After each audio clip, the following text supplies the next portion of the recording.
Bonjour et bienvenue dans le cours Les quadrilatères particuliers.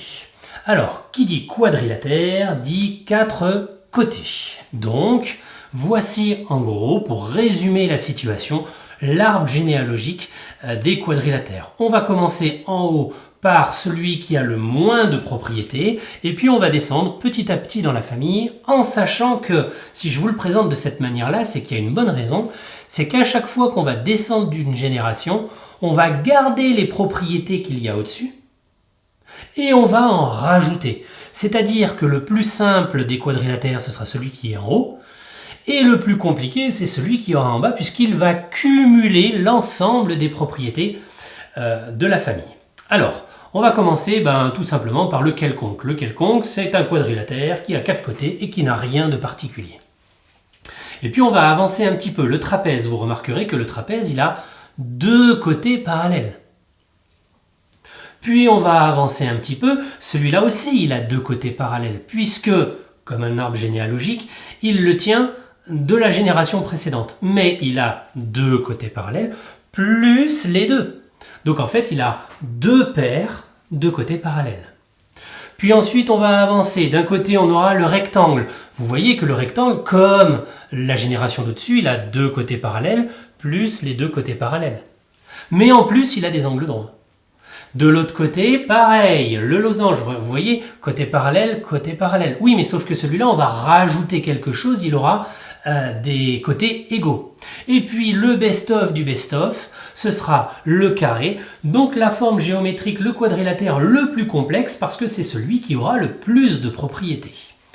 Allez, tout ce que je viens de dire là, on va le résumer, et puis vous pourrez suivre avec le petit schéma ici qui vous rappelle où est-ce qu'on en est. Alors, bon, le quelconque, je l'ai zappé, puisque il n'a rien de particulier, il a juste 4 côtés. Le trapèze. Le trapèze, il a 2 côtés parallèles, et ces 2 côtés s'appellent les bases. Il y a forcément une petite base et une grande base. Alors, dans le trapèze, on peut avoir des trapèzes un peu rigolos, dans lesquels on a 2 angles droits. Vous voyez, là, ici, il y a 2 angles droits. La petite base, la grande base, ça s'appelle un trapèze rectangle. On pourrait avoir les côtés aussi qui ne sont pas parallèles ici, qui sont de la même longueur. On appellera ça pas un triangle isocèle, vous voyez, j'ai fait une erreur, mais un quadrilatère, un trapèze isocèle. Voilà. Donc, pas grand-chose à dire, puisque une petite propriété, 2 côtés parallèles, ça n'avance pas à grand-chose, il y a juste une petite propriété. Ensuite, on descend d'une génération. Le parallélogramme. Alors là, je vais faire une petite pause parce que le parallélogramme, en fait, on l'a déjà vu dans une leçon précédente. Il a 2 côtés parallèles, plus les 2 côtés parallèles. Et là, ça rajoute pas mal de choses. Je vous laisserai aller voir le cours précédent pour bien vous appliquer à bien apprendre les propriétés que normalement vous connaissez déjà du parallélogramme. Et nous, on va descendre d'une génération. On va aller sur le rectangle. Alors, le rectangle, il commence à avoir un petit peu de bouteille par rapport à l'arbre généalogique. On rajoute 4 angles droits. Par rapport à ce qu'il y avait avant, ça n'existait pas. Ici, on rajoute 4 angles droits. Ça fait quelque chose comme ça. Ça veut dire que lui, il va récupérer des propriétés au-dessus. Il va récupérer que les côtés opposés ont la même longueur. En haut et en bas, à gauche et à droite, même longueur. Mais c'est pas nouveau ça. Ça vient du parallélogramme. Les côtés opposés sont parallèles. En haut et en bas, c'est parallèle à gauche-droite. Oui, mais ça, c'est pas nouveau. Ça vient d'au-dessus. On va aussi pouvoir dire que le rectangle a les diagonales qui se coupent en leur milieu. La diagonale RV, son milieu, c'est pareil que ST. Ici, c'est le milieu des 2 diagonales. Mais ça, c'est pas nouveau. Ça vient d'au-dessus. Qu'est-ce qu'il y a de nouveau ? 4 angles droits et, deuxième chose, les diagonales ont la même longueur. Vous voyez le concept ? On récupère les propriétés d'au-dessus et on rajoute de nouvelles propriétés. Ce sera le cas également lorsqu'on va passer dans un instant ici au losange. Ça c'est nouveau, 4 côtés de même longueur. Et quand on dessine le losange, on s'aperçoit qu'on a des propriétés qui nous viennent du parallélogramme au-dessus. On a les côtés opposés parallèles, c'est normal, ça vient d'au-dessus. On a les diagonales qui se coupent en leur milieu, c'est normal, ça vient d'au-dessus. Mais quelque chose qui est nouveau, ce sont les diagonales qui se coupent perpendiculairement. Ça, c'est une nouveauté. Donc, comme pour le rectangle, j'ai mis en rouge ici les nouveautés de la génération. Et puis là, on arrive au méga best-of, puisque en bas, c'est celui qui est le plus complexe. Alors là, on ne va rien rajouter, on va juste cumuler toutes les propriétés.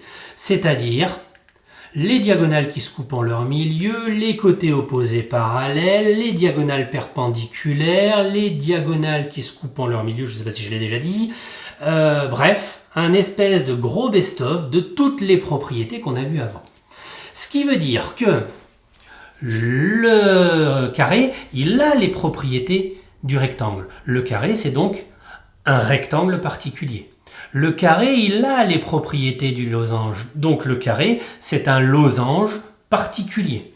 Et on pourrait faire ça avec le losange. Le losange, il a les propriétés du parallélogramme.